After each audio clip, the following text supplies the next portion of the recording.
Bonjour.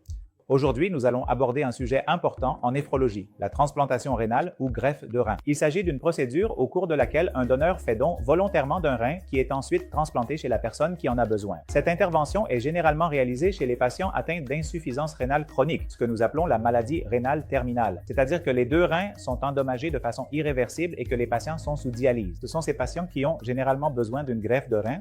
Elle est généralement réalisée selon l'une des deux méthodes. Il existe la greffe à partir d'un donneur vivant ou la greffe à partir d'un donneur décédé. Dans le cas d'une greffe à partir d'un donneur vivant, une personne vivante, généralement un proche du patient, fait don volontairement et de son plein gré de l'un de ses reins au patient qui en a besoin, afin que nous puissions effectuer la greffe et qu'il puisse. Les deux peuvent alors fonctionner normalement. En revanche, lorsqu'il n'y a pas de possibilité de donneur vivant, nous obtenons un organe de personne en état de mort cérébrale. On parle alors généralement de don cadavérique.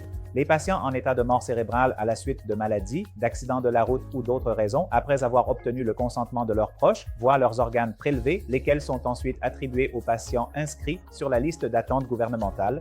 C'est ce qu'on appelle un don cadavérique. En plus de ces deux possibilités, il en existe une troisième, appelée don d'organes après arrêt cardiaque. C'est-à-dire qu'un patient qui fait un arrêt cardiaque, si l'on peut prélever les organes dans les toutes premières minutes jusqu'à 1 ou 2 heures, ces organes peuvent alors être utilisés pour des patients qui en ont besoin. En Inde, la majorité des greffes proviennent de dons vivants, ce qui représente 90 à 95% des cas. Les 5% restants, je dirais qu'il s'agit de dons cadavériques. Ce don après décès ou don après arrêt cardiaque n'est pas encore courant dans notre pays. Merci.